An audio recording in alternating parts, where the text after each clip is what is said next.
Bonjour. Alors, j'ai voulu, moi, traiter ce sujet des dents retenues sous l'angle des pièges. Puisqu'un jour, ma mère m'a dit « Marion, si tu as trouvé ça facile, c'est que tu n'as pas vu les pièges. » Et du coup, ça m'a suivie. Et c'est vrai que dégager chirurgicalement une dent, pas mal de monde va vous dire que c'est facile. Et en fait, c'est vrai si, en effet, on ne connaît pas les pièges.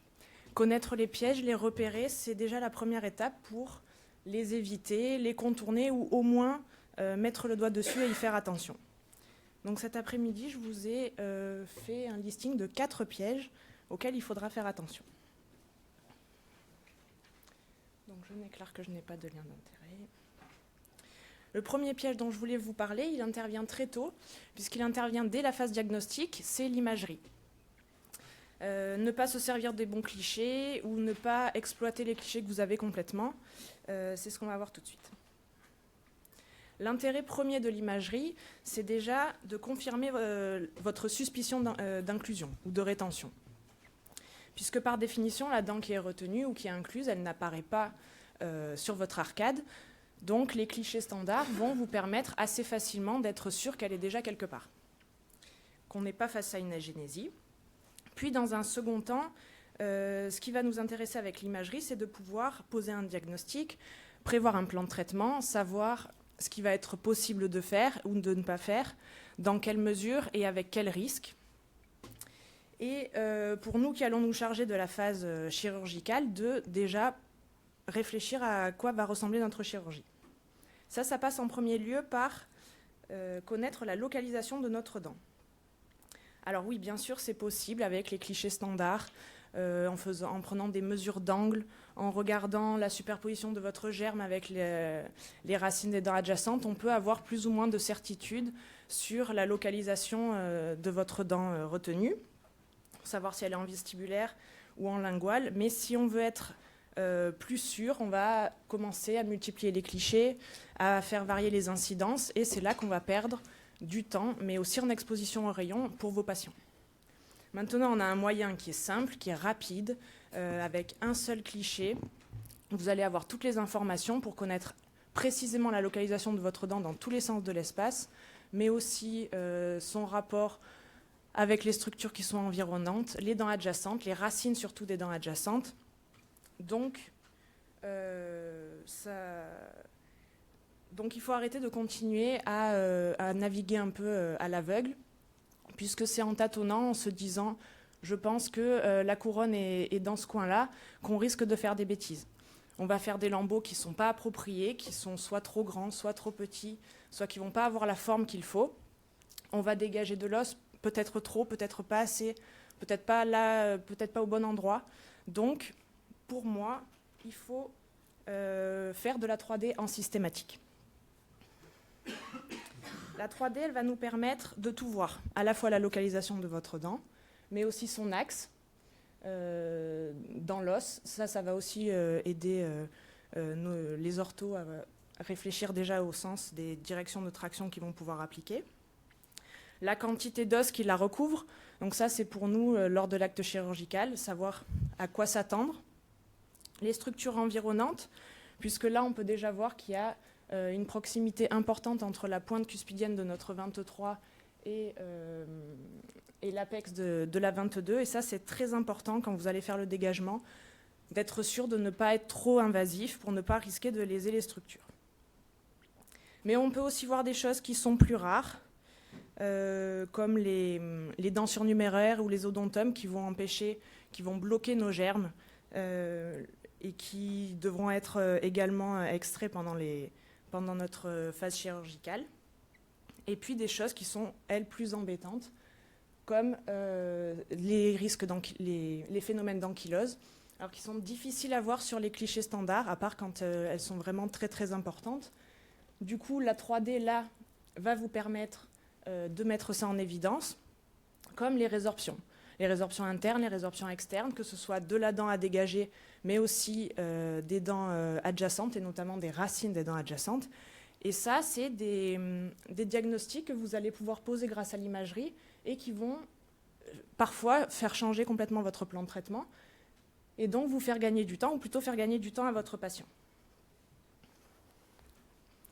Alors après, c'est sûr que quand la dent est juste là, sous vos yeux, juste sous muqueuse, que c'est si évident, les tracés de votre chirurgie vont l'être aussi évidents. Du coup, on a envie de se passer de l'imagerie, on a envie de se passer de la 3D, et c'est vrai. Mais même dans ce cas, je dirais que vous pouvez toujours passer à côté, du coup, de ces petites choses qu'on vient de voir. Un odontome caché quelque part, même de très petite taille, ou une ankylose, ou une résorption. Du coup, même si vous ne la faites pas en première intention, cette imagerie 3D, je pense qu'il faut rester vigilant.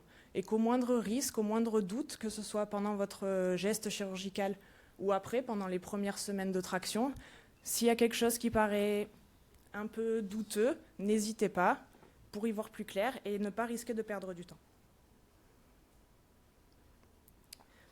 Alors, prenons ce cas de 2 canines qui sont incluses, enfin retenues. Donc, cliniquement, le patient arrive, visuellement, on ne voit pas grand-chose, il n'y a pas de voussure, il n'y a pas de choses qui sautent aux yeux. À la palpation, c'est pareil, que ce soit en vestibulaire ou en palatin, rien n'est vraiment flagrant.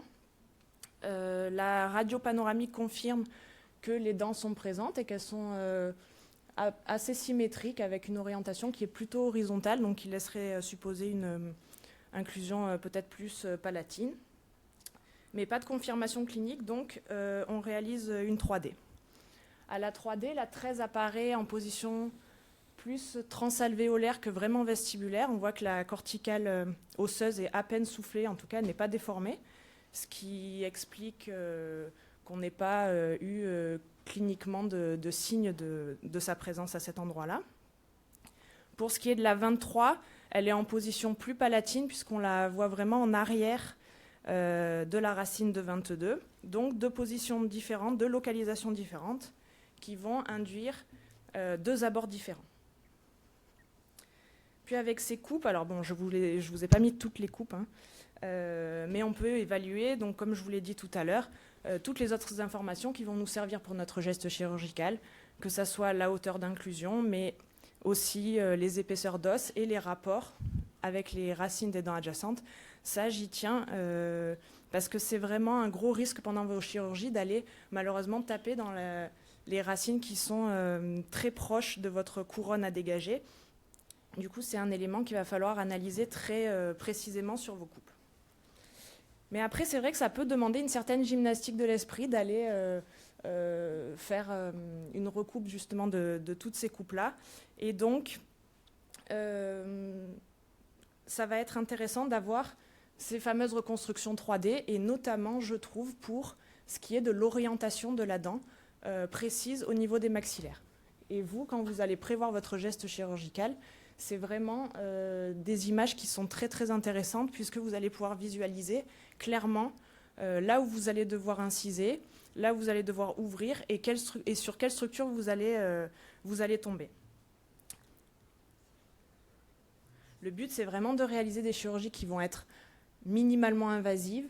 Du coup, c'est pour moi des coupes qui sont indispensables, toujours en complément de l'étude de vos coupes transversales, sagittales. Mais pour moi, c'est un outil qui est devenu indispensable.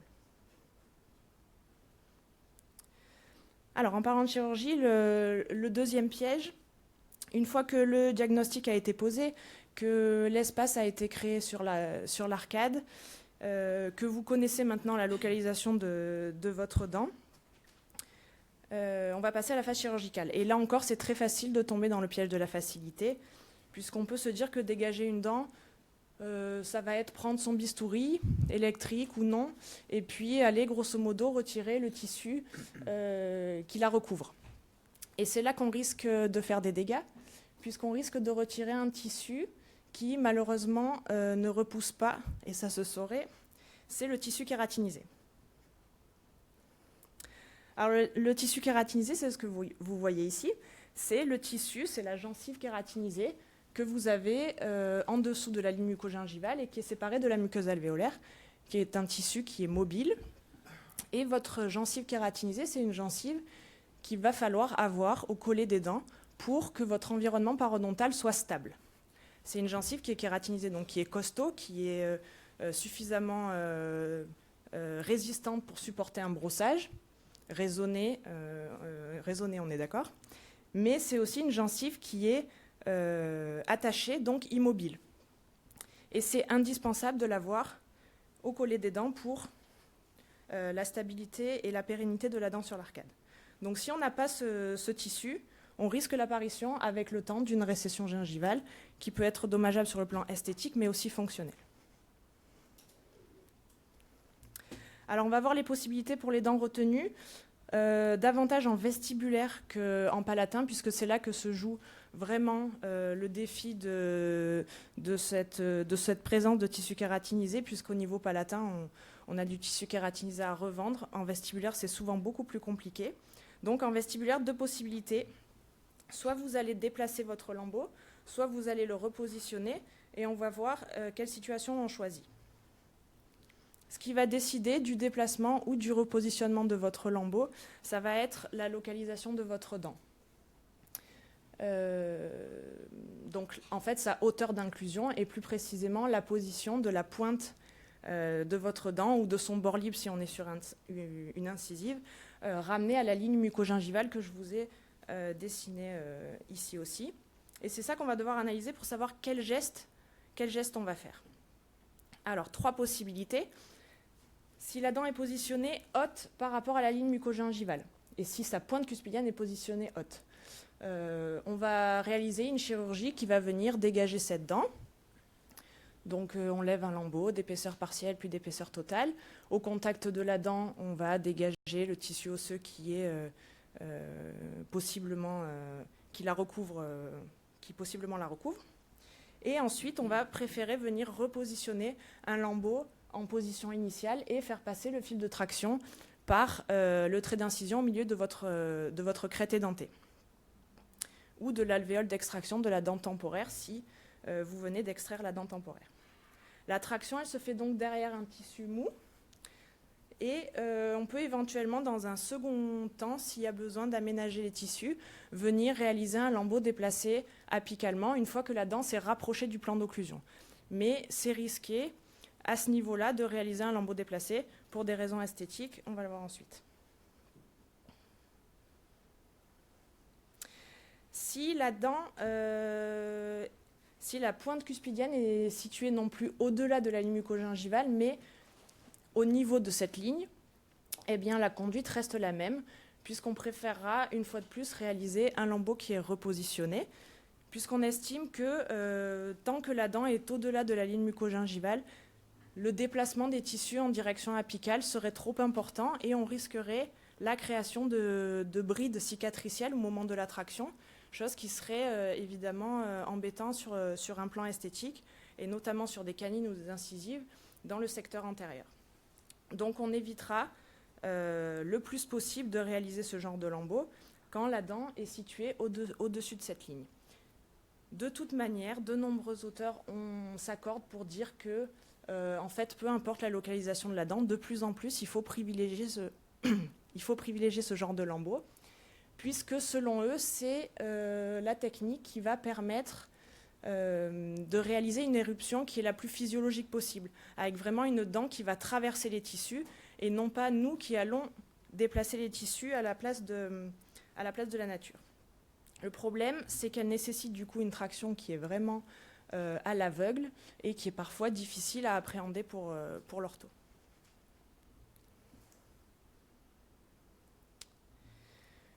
Alors on va voir un cas, c'est le cas de tout à l'heure avec la canine qui est en position transalvéolaire.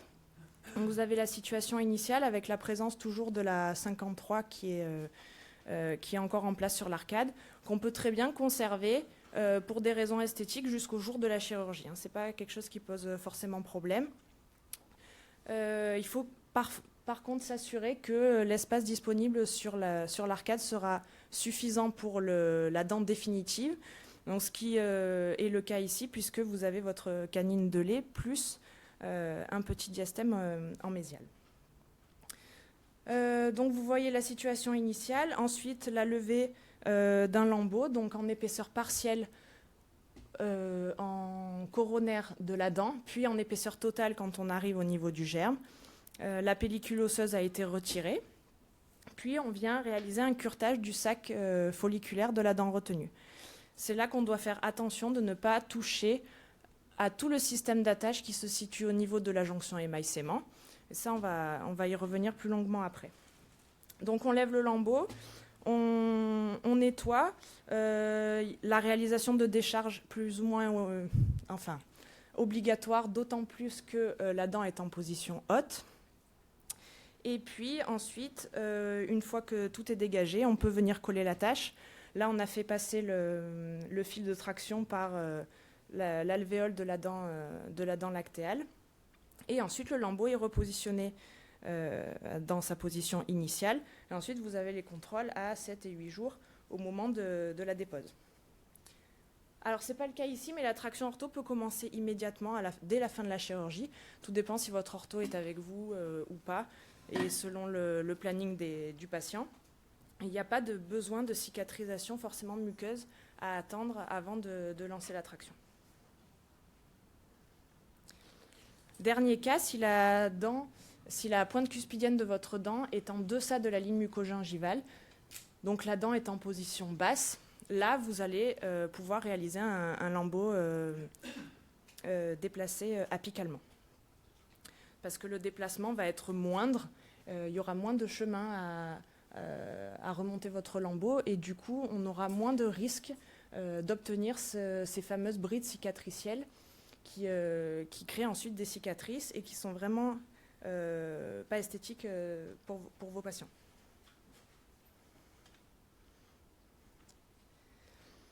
Alors dans ce cas, c'est une latérale qui était retenue. Donc toujours le cas initial avec l'espace qui a été aménagé en amont de la chirurgie sur l'arcade. Là, on est pareil sur une couronne dont le bord libre est en deçà de la ligne mucogingivale. Donc on va pouvoir réaliser un lambeau déplacé sans prendre trop de risques pour la future esthétique de notre dent. Donc la levée d'un lambeau, toujours d'abord en épaisseur partielle au niveau de la crête, puis en épaisseur totale sur la partie qui recouvre la couronne clinique de la dent. On vient retirer la pellicule osseuse qui est présente, puis le sac folliculaire. Et je vous ai encore noté la zone sur laquelle vos instruments ne doivent jamais aller se balader, c'est au niveau de la JEC de la dent retenue. Le système d'attache qui est présent à cet endroit ne doit pas être touché, sinon vous risquez des répercussions sur la future attache de votre gencive à cet endroit-là.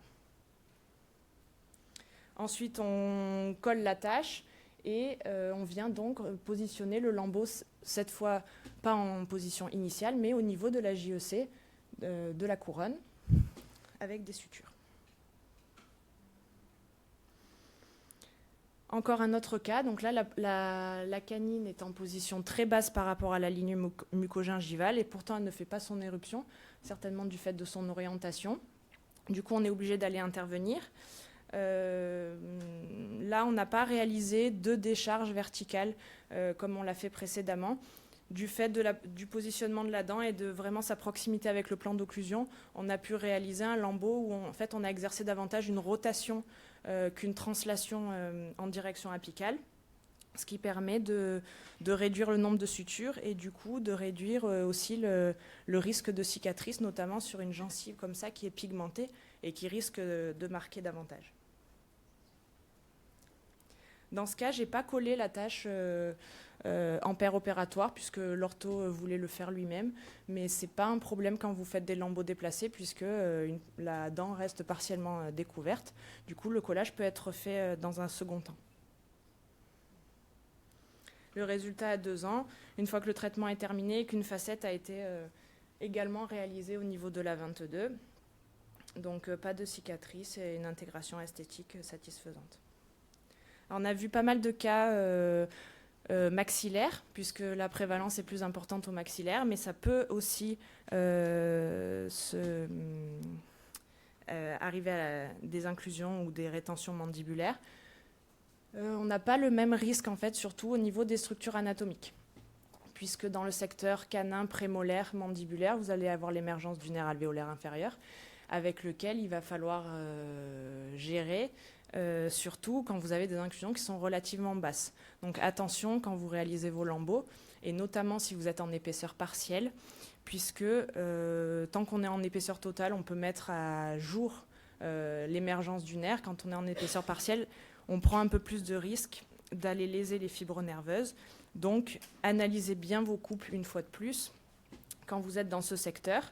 Ici, la dent était relativement haute, du coup, il n'y avait pas ce risque-là. Il y a eu 2 décharges de réaliser, un collage, et puis ensuite, vous voyez qu'on a repositionné, qu'on a déplacé le lambeau au niveau apical, toujours en recouvrant cette jonction émail-sément.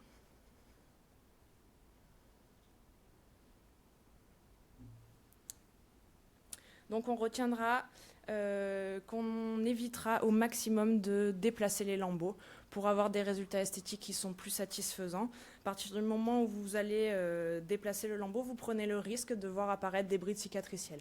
Alors ça peut être plus ou moins marqué, c'est pas forcément votre chirurgie qui va malheureusement jouer sur ça, ça peut être aussi la physiologie du patient. Du coup, pour éviter de prendre ce risque-là, repositionnez vos lambeaux au maximum. Quand vous avez décidé de le déplacer, ce lambeau, il y a certaines règles à connaître également. La hauteur du tissu que vous allez déplacer, on va essayer de faire quelque chose qui est symétrique par rapport à la dent contralatérale. Donc, on va essayer de déplacer la même hauteur de gencive kératinisée que vous avez au niveau de la dent de l'autre côté. Donc, on mesure du côté où la dent est en place, si elle est en place, si on n'a pas une inclusion qui est bilatérale, et on va reporter cette distance au niveau de la crête édentée pour savoir la quantité de tissu que l'on va déplacer. La largeur du lambeau aussi est à mesurer, puisqu'il faudra en fin de chirurgie que votre couronne et dans son sens mésiodistal soit recouvert entièrement par de la gencive. Donc sachant que la largeur d'une canine maxillaire fait environ 7-8 mm, vous pouvez regarder sur votre crête si vous avez cette distance-là. C'est aussi une distance qui peut se mesurer sur vos coupes. Et puis le respect de la jonction émail-sément, c'est ce que je vous ai déjà dit sur les cas précédents. C'est vraiment une zone qu'on va éviter de toucher à tout prix, puisqu'il faut la conserver intacte si on ne veut pas créer ensuite de désordre sur le plan parodontal à cet endroit-là. Donc on veillera à la recouvrir d'au moins 2 mm. On ne se met pas juste au niveau de la jonction émail-sément en fin de chirurgie. Il faut vraiment qu'elle soit sous votre lambeau, puisque cette zone, c'est vraiment là où se situe le futur système d'attache de votre dent. Donc si elle est lésée, si cette zone est lésée, elle ne se reconstruira pas, et c'est là qu'on va avoir des soucis. Donc, quelles conséquences si on touche à cette zone-là?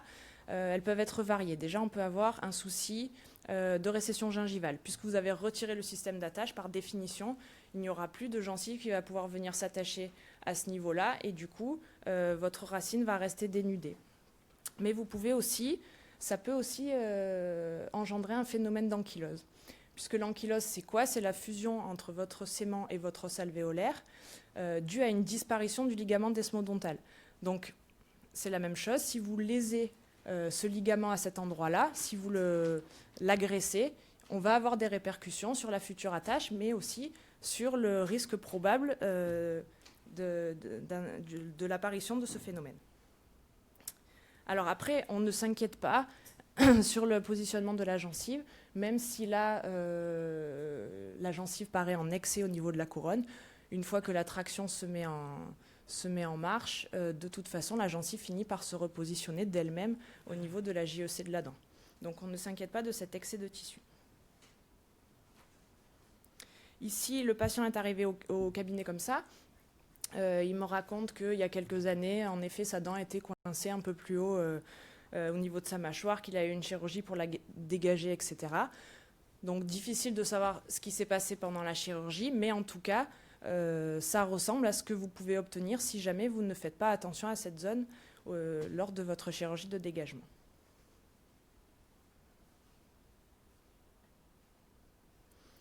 Autre piège à éviter, selon moi, ça va être le collage. Alors, je trouve que c'est davantage un piège pour l'omnipraticien qui fait de la chirparo que vraiment pour le chirparo exclusif. Je m'explique. En omnipratique, vous êtes confronté au collage toute la journée. Du coup, on finit par aborder cette phase un peu comme une routine. Et au moment de coller, pendant la chirurgie de dégagement, je pense qu'en tant qu'omnipraticien, on craint moins la difficulté que ce que peut craindre un chirparo qui a moins l'habitude de ce genre de protocole et qui du coup va y accorder une importance toute particulière. Donc plus piège pour l'omni selon moi, qui va aborder ça comme un collage classique, alors qu'en fait ce collage il est tout sauf classique. On est dans un milieu humide, mais là il n'y a pas seulement la salive, on est surtout confronté au sang. On a un accès qui est souvent assez compliqué, notamment quand les inclusions sont palatines. Donc il va falloir faire vite, il va falloir faire bien. On ne peut pas poser de champ opératoire. Donc voilà, c'est une phase qui est assez compliquée à appréhender. Je vous ai mis donc volontairement des cas d'inclusion palatine, puisque pour moi c'est là où ça va être plus compliqué d'obtenir une bonne hémostase, et surtout une hémostase qui va durer pendant toutes les phases du collage. Donc, qu'est-ce qui peut se passer comme souci avec ce collage? Déjà, de ne pas réussir à coller. Et ça arrive, de devoir s'y reprendre à plusieurs fois. Donc là, c'est un peu un stress parce que plus vous perdez du temps et plus ça devient compliqué. Et surtout, vous n'avez pas le choix. Il faut, si vous devez ensuite repositionner votre lambeau, ce qui est la plupart du temps au niveau palatin, il va falloir que vous y arriviez, sinon votre chirurgie n'aura servi à rien. Donc là, vous n'avez vraiment pas le choix. Ensuite, qu'est-ce qui peut se passer? Un décollage de la tâche. Donc si c'est en paire opératoire, vous avez toujours le moyen de retenter votre collage. Et encore, quand vous avez déjà collé une fois, aller retravailler l'état de surface de votre dent et reprendre un protocole, c'est pas évident.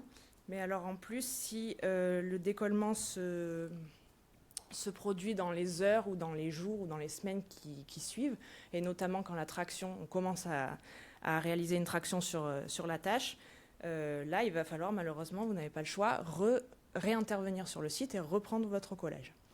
Donc, je vous laisse l'annonce au patient de lui dire qu'il va falloir réintervenir. Et sur un plan plus technique, c'est compliqué de retourner sur un site que vous venez d'opérer récemment avec tout le tissu cicatriciel qui s'est mis en place. Voilà, là aussi, c'est quelque chose qui n'est pas évident. Donc vous le savez, coller en milieu humide, c'est vraiment pas l'idéal. Donc on va essayer de mettre toutes les chances de notre côté pour que ce soit le moins difficile possible. Donc la principale difficulté, c'est pas la salive, dans ces cas-là, c'est le sang. Donc on va essayer de faire en sorte d'avoir une bonne hémostase. On va réaliser nos incisions de lambeaux et de décharge déjà le plus à distance possible. Après, il faut d'abord faire un lambeau qui est correct et ensuite vous réfléchissez à si vous pouvez éloigner les incisions. Mais quand vous avez des incisions qui sont plus éloignées du site à coller, c'est évidemment plus facile puisque le saignement est éloigné. Utilisez bien sûr des anesthésies qui sont avec adrénaline à 1 100 millième. Et puis évitez l'utilisation intempestive du spray RO pour rincer votre acide, ensuite pour sécher votre adhésif, etc. Puisque à chaque fois, ça risque de relancer également un saignement. Donc on préférera le tamponnement avec des compresses stériles, par exemple, pour éviter de prendre ce risque-là. Puis le but, c'est de réaliser un bon collage, c'est pas d'être invasif. Donc on fera attention à l'acide orthophosphorique en excès, on fera attention à éviter les fusées d'adhésifs au-delà de la couronne clinique. Il faut vraiment que tout votre matériel de collage, y compris donc la résine également, reste localisé au niveau de votre couronne et ne commence pas à fuser au niveau des systèmes d'attache des dents adjacentes. Enfin, le piège numéro 4, la prévention de l'interception. Le piège, justement, c'est de ne pas intervenir, de se dire qu'on va surveiller, qu'on va prendre le temps et puis on perd le patient de vue. Le piège, c'est quand l'omni n'adresse pas. et fait perdre du temps aux patients. Et on passe d'une situation qui peut facilement redevenir favorable si on intervient rapidement, à une situation qui malheureusement va s'embourber, va nécessiter du coup une chirurgie et certainement un traitement orthodontique qui va être rallongé. Parce que si la dent retenue devient incluse, et la différence donc entre dent retenue et incluse, c'est que la dent retenue a encore un potentiel d'éruption, la racine n'a pas fini d'être formée. Vous aurez beau lever les obstacles à l'éruption, ça sera trop tard, la dent ne pourra pas reprendre une éruption spontanée. Et du coup, il faut profiter de ce potentiel que garde la dent retenue pour pouvoir faciliter les traitements. Mais pour ça, il faut agir au bon moment. Donc le plus tôt possible, dès que c'est diagnostiqué, extraire les dents lactéales qui sont gênantes pour permettre, comme dans ce cas-là, à la dent définitive de reprendre un chemin qui est correct. Puisque les dents lactéales qui restent comme ça en place vont soit bloquer le germe de la dent définitive, soit dévier son chemin. Et du coup, la dent définitive, malheureusement, elle va quand même chercher un endroit pour sortir et ça devient très problématique si c'est en muqueuse alvéolaire. On va extraire aussi les odontomes, les dents surnuméraires, qui empêchent les dents définitives de faire leur éruption et de la même manière, soit bloquent le germe, soit vont dévier son trajet. Ce sont des petits actes qui sont très simples, qui sont faciles à programmer rapidement et qui peuvent vraiment rendre de grands services, puisque une étude dit qu'à la levée des obstacles à l'éruption sur une dent qui est retenue, qui a encore un potentiel d'éruption, dans 82% des cas, la dent reprend une éruption spontanée. Donc c'est pas anodin et ça peut vraiment rendre de grands services. Un cas d'obstacle à l'éruption encore, là c'est une petite fille de 9 ans. Elle consulte avec ses parents parce qu'ils sont surpris de voir comme ces incisives centrales sont toutes petites, surtout qu'ils voient que les latérales sont en train de sortir et qu'il y a vraiment un souci au niveau de la différence de taille. Donc en effet, on est sur un cas où il y a un trouble de la séquence d'éruption. Donc on suppose que les 11 et 21 sont quelque part dessous. On prescrit une imagerie pour voir ce qu'il en est.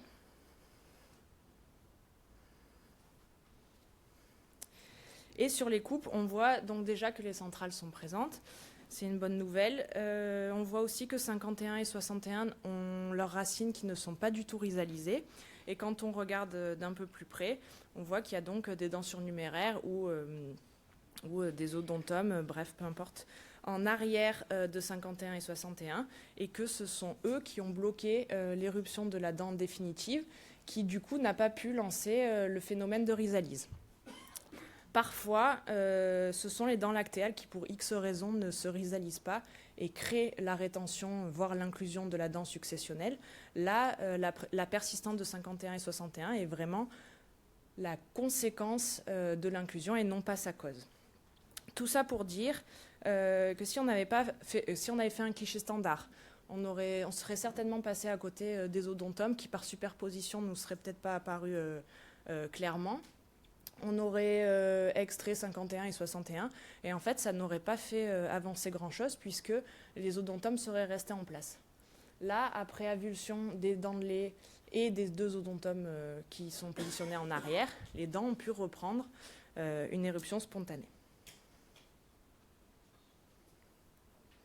Là, c'est un cas mandibulaire. Donc, on a persistance de la 85 avec une restauration coronaire importante et un germe de 45 qui, vraisemblablement du fait de la lésion apicale importante, a vu son chemin d'éruption dévié et donc n'a pas pu faire son éruption correctement. Donc malheureusement, dans ce cas-là, l'extraction et le curetage de la lésion ne suffisent pas, puisque le chemin de la dent définitive a été modifié. Donc, on passe à une chirurgie de dégagement avec collage d'une attache, et ensuite on laisse l'ortho travailler pour pouvoir redonner à cette dent un axe d'éruption correct et faire sa mise en place sur l'arcade. Alors on vient de voir les obstacles à l'éruption qui sont dentaires, mais il y a aussi des obstacles qui peuvent être muqueux. Alors c'est le cas souvent quand vous avez un tissu qui est un peu trop fibreux. Ça peut être dû à plusieurs situations, soit l'extraction d'une dent lactéale un peu précoce. Ça peut être aussi dans une zone où on a eu une chirurgie antérieurement. Parfois, ce sont suite à des frénectomies qui ont été réalisées dans la zone et qui, malheureusement, du fait d'un tissu un peu cicatriciel un peu trop important, bloquent la sortie ensuite de la dent définitive. Donc là, la patiente, elle était comme ça depuis 7 mois. Elle avait vu 2 ou 3 dentistes qui lui avaient dit « mais non, ça va finir par percer, c'est pas possible ». Et en fait, ça ne perçait jamais. Du coup, on a juste fait vraiment à minima une toute petite incision au niveau du bord libre. Et en seulement quelques jours, la dent a pu reprendre son éruption de manière tout à fait classique. La prévention et l'interception, ça passe donc par l'élimination des obstacles à l'éruption, mais pas que. Parce que dégager une dent, c'est pas seulement aller intervenir sur une dent qui est bloquée, mais c'est aussi aller aménager les tissus d'une dent qui pouvait être retenue et dont on a levé les obstacles, et qui d'un coup se remet à reprendre son éruption, mais pas forcément là où il faut ou dans les tissus qu'il faudrait. Donc si la dent retenue risque de faire son éruption en muqueuse alvéolaire, il faut aller au-delà des problèmes et il faut aller aménager les tissus pour ne pas justement que ça se produise. Donc c'est souvent un lambeau positionné apicalement qu'on va réaliser de la même manière que lorsque la dent est bloquée et que son bord libre est en deçà de la ligne muco-gingivale. On est sur le même type de tracé sur le plan technique, mais par contre dans ce cas-là, on est sur un peu une urgence, puisque si la dent fait son éruption en muqueuse alvéolaire, vous aurez beau ensuite la tracter pour la remettre sur l'arcade, malheureusement elle sera tractée avec ce tissu qui est mobile et du coup ça sera une récession gingivale assurée. Donc quand c'est urgent, il faut savoir prévenir le patient de l'urgence et surtout appeler vos confrères pour que la situation soit gérée malheureusement le plus rapidement possible pour éviter les catastrophes. Parce que parfois ça arrive, donc des éruptions en muqueuse alvéolaire parce que on n'a pas été assez rapide ou parce que simplement le patient n'était pas concerné et n'a pas consulté. Et le mieux pour éviter ce genre de sortie un peu ectopique, c'est que la dent ait la place sur l'arcade pour sortir. Puisque si elle se met à sortir pas au bon endroit, c'est souvent parce que sur l'arcade, il n'y a pas de place pour elle. Donc le mieux pour éviter ça, ça va être d'extraire les dents de lait donc, qui sont gênantes, qui sont persistantes, mais aussi les dents, comme on l'a dit, surnuméraires et les odontomes. Mais aussi, c'est faire la place sur l'arcade, puisqu'en cas d'encombrement, faute de place, la dent va chercher quand même un chemin pour sortir, et c'est là qu'elle va se retrouver dans des tissus qui ensuite vont jouer sur sa pérennité parodontale. Là, vous avez un cas où la 23 a fait son éruption en position assez vestibulaire. Alors, il n'y a pas de récession, mais on voit qu'on est sur une situation qui est vraiment à risque, puisque la gencive kératinisée est très, très étirée. On croirait presque que ça peut être de la muqueuse alvéolaire. Donc, quand on a une gencive qui est fine comme ça veut dire qu'au niveau sous-jacent, on a un os aussi qui est très fin, voire une corticale qui est inexistante. Du coup, là, on va intervenir tout de suite en extrayant déjà cette 63. Certainement qu'il va y avoir déjà un repositionnement un peu spontané de la 23. Et si ça doit être corrigé encore de manière orthodontique, on n'est pas face à une situation qui est vraiment inquiétante sur le plan parodontal, puisque l'orthodontiste aura tendance à venir repositionner la dent en position davantage palatine et du coup à rendre la situation parodontale plus satisfaisante et moins à risque que ce qu'elle ne l'est au début. Donc, pas forcément besoin de venir renforcer le parodonte d'une dent, même s'il est fin. Ça va vraiment dépendre des directions de traction que va devoir appliquer votre orthodontiste. En conclusion, je dirais donc de simplement vous méfier quand même avec le dégagement des dents retenues, et notamment quand elles sont en position vestibulaire, puisque c'est une chirurgie qui est tout sauf facile et qui peut rapidement avoir des conséquences esthétiques vraiment embêtantes pour le patient. Donc bien lire vos imageries, surtout bien aménager votre tissu kératinisé, je pense que c'est vraiment ça qui est le plus important. Vous appliquer pendant votre collage et puis vraiment aussi avoir un suivi du patient qui est très rapproché. Évitez de ne pas voir vos patients pendant des mois. C'est là où on risque de perdre la chance de pouvoir réintervenir rapidement s'il y a un souci. Merci Marion. Merci à vous. Merci.